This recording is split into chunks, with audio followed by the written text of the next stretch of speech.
收睇我撐港超聯精華節目，我係 Nicole。聯賽完結後，上星期就上演兩場冠忠巴士60週年足總杯4強賽事，分別由大埔對標準流浪同埋東區對高力北區，力爭今個星期6總決賽入場券。唔同大家賣關子，立即為大家送上精華片段，睇下邊隊入到總決賽啦！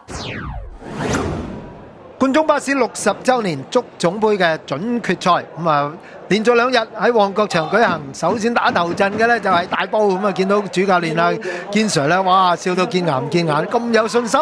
係嘅，因為今日嘅對手標準流浪隊淺藍色波衫嗰隊，今日咧受到個兵員影響都幾大嘅，因為佢哋有3個球員啦，都係大埔嘅借將。根據協議咧，今場波唔踢得嘅。喺限米煮限飯之下，今日嘅標準流浪喺呢場總決賽就排出一個穩守突擊嘅方式，同埋個戰術，加上咧人腳都係咁樣去配合。上半場又一路佢哋守得唔錯㗎，令到咧人強馬壯嘅大埔咧攻門嘅機會都唔多。憑住佢哋最殺食嘅其中一招就係死球角球咧，去製造多啲威脅嘅啫。一而再地，除咗角球喺左路製造過一次機會之外，今次嘅生波傳中，亦都見到陳肇鈞咧揾到一個頭槌攻門嘅機會。但係受制於對方2個守衞啦，Philip 咧都只能夠係一輪苦笑啦，因為真係幾難頂啊！今日嘅陣式咧就將陳肇鈞咧擺咗喺單箭頭嘅位置啊，反為咧大埔就團重兵啦，係做強嗰條中長線，務求咧控制住對方嚟踢。標準流浪一路守到上半場嘅末段都守得好好嘅，以為咧最後林天光好彩咧上嚟做最後一射嘅係馬高斯山道士，佢唔係用自己最能夠擅長嘅左腳，右腳將個波兜高咗。上半場打成0-0啊！今日咧有1583人入場，都算係幾熱鬧嘅。換邊之後咧個形勢就開始有啲轉變啦，人未變嘅。但係咧嗰個戰局咧就開始出現咗一啲一個早期嘅機會咧出現咗轉變嘅。其實咧標準流浪嚟到呢一刻未失波之前，我係仲係讚賞有加㗎，因為佢哋後邊做到穩守，前邊嘅突擊咧亦都夠效率。點知真係一個傳中波解圍得唔靚，林遼泰同埋門將嘅葉嘉宇咧有啲唔合拍之下，就為呢個帕特華維迪製造到一個補中嘅機會。伊高沙托尼啦，面對住李永豪，仍然俾佢出到個靚波。雖然話個波落點都幾靚，但係如果呢個波能夠解圍得聰明少少，或許咧可以化解咗一劫。但係結果唔得啦。下半場6分鐘就俾呢個大埔咧打開咗呢個入球之門，跟住令到標準流浪又不得不反擊，從而咧亦都留低咗多啲嘅機會俾大埔。好典型嘅一個劇情發展啦。今次咧就馬卡雷拿亞入禁區，門將葉嘉宇出迎慢咗一步之下犯咗天條。12碼連續2個週末都見到伊高沙托尼操刀。下半場接近中段嘅時間，打到24分鐘，領前嘅優勢擴大到2球波。嚟到呢個時候呢，大埔嗰個陣腳就更加穩陣啦。而標準流浪呢，苦無兵源啊，想變都難啊。唯有呢就係虎旗如勇啦，有幾多打幾多啦。呢個波咁窄角度都已經射到，算係咁噶啦，好難怪佢。呢邊呢反為有後備兵員，包括呢個9號後備入替嘅保連奴，佢仲以為有機會錦上添花，搏到個12碼添。點知呢？原來旁證之旗舉起咗，話佢越位在先。結果呢個12碼呢就係唔成事啊！亦都冇辦法呢，替球隊呢製造咗一個改寫紀錄嘅機會。另一個後備入替嘅球員呢，鍾偉強，其實呢亦都喺下半場打得幾生㗎。製造咗一次射門嘅機會，自己完成埋中目標添㗎。補時補咗7分半鐘，最後一次嘅攻門都係落喺標準流浪腳下。呢個劉志樂最後嘅頭槌，盡下人事都冇辦法打破光蛋。結果呢，李志堅帶領大埔，又有機會啦，再一次爭奪足總杯嘅冠軍啦。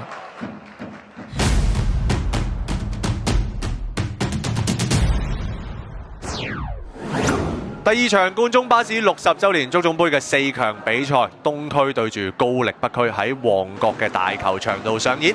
見到基華利頓啦，肥棒今日亦都係座上客喎。兩隊呢亦都係成軍以嚟啦，第一次殺入足總杯嘅4強㗎。率先發動攻勢呢就係東區啦，今日佢哋入局快嗰隊㗎。李毅海做個傳中，李奧頂得中，過唔到李漢豪。不過呢個波都出嚟個落點都好靚啊嚇，咁啊可惜就頂個波嘅時間路線啦，即係角度比較窄啲。之後英取勝就趟過頭波，又係揾到李奧喎，頭槌過唔到李漢浩，雷伊斯嘅寶石竟然高出。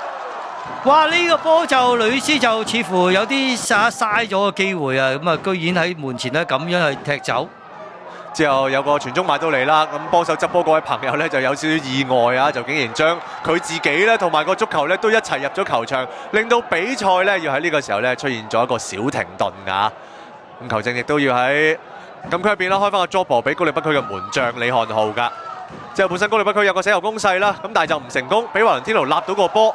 過咗兩關㗎啦，趟到上嚟，本身唔係一個明顯嘅進攻機會嚟㗎，咁但係李奧就冇放棄啦，搏到羅曉聰有埋犯錯，自己立埋攤到凍晒都唔緊要，射翻近柱，踢咗半個鐘多啲，幫東區先開紀錄。哇！呢個波就真係純粹係高力北區嘅球員呢就出錯啊，咁樣就係俾咗個機會係李奧。咁啊，當然我哋亦都要讚一讚就係呢一個華倫天奴啦，能夠可以將個波送咗上嚟，咁啊最後羅曉聰呢個飛鏟呢就自己失誤啊，好冷靜啊！見到李奧處理呢個嘅入球，羅曉聰就梗係笑唔出啦，咁但係就唔可以放棄啊！艾路保利達呢度搶到之後呢，睄一睄到有人喺度喎，放個過頭波先，邊個喺度啊？咪古杜拉咯，頭槌一點，右腳一拉，上半場43分鐘幫高力北區追成1-1。唔係呢一個嘅進攻嚟講呢，就真係好有質素啊！先係一個嘅防守成功，咁啊再一個靚長傳，咁啊加上古杜拉嘅處理啦，好簡單嘅係控制到個波嘅路線啦，跟住選擇一個好嘅角度，咁啊追成1-1。成個攻勢呢係冇多餘嘅動作㗎，咁但係去到上半場嘅尾段啦。當其時咧，上半場補時2分鐘嘅啫，距離47分鐘咧仲有10秒，華倫天奴就向住個底線不斷爆，出到埋嚟揾到雷爾斯。上半場臨完場，東區再一次領先，去到2-1。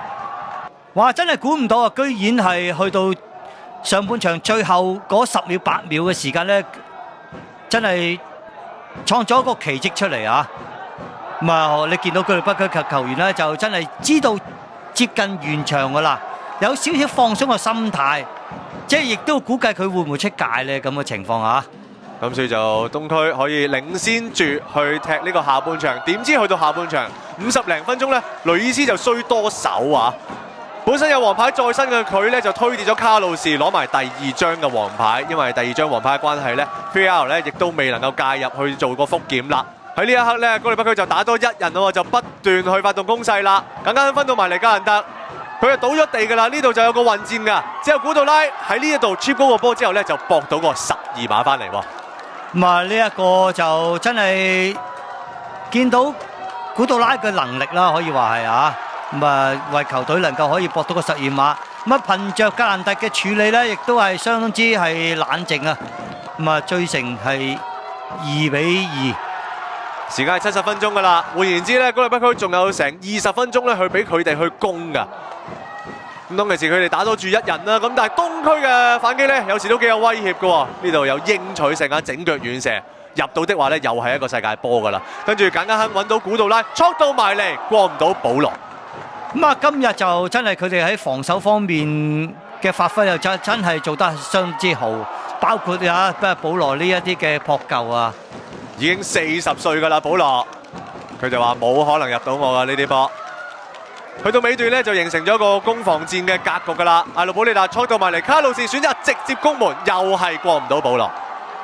哇！真係以為有機會可以反勝啊！呢個波頭槌亦都係相當有力嘅，但係可惜佢冇乜角度啊。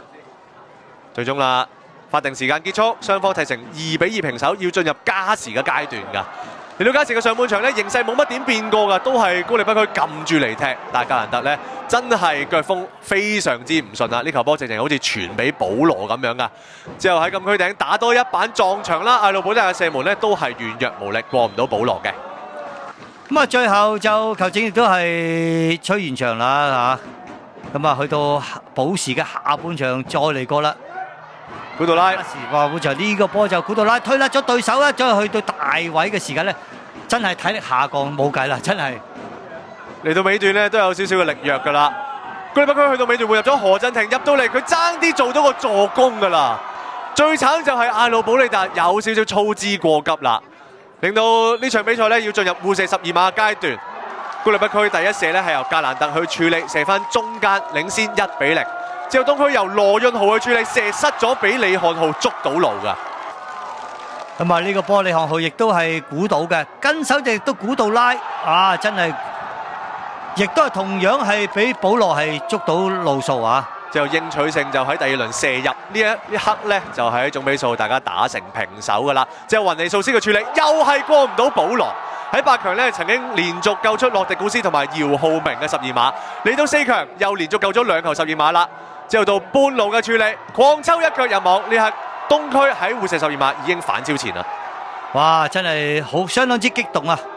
咁啊，輪到呢一邊嘅係艾魯保利達，同樣都係過唔到保羅十指關啊！冇計啊！今日保羅已經連續救咗3球啦，換言之，華倫天奴呢球一入就搞掂啦，射翻自己左手邊，令到東區可以晉級呢個冠忠巴士60週年足總杯嘅決賽階段，升上港超第一年就可以殺入呢個足總杯嘅決賽，絕對要歸功於一班球員將士用命，佢哋喺56分鐘已經打少一人，最終可以成功殺入決賽，恭喜晒東區！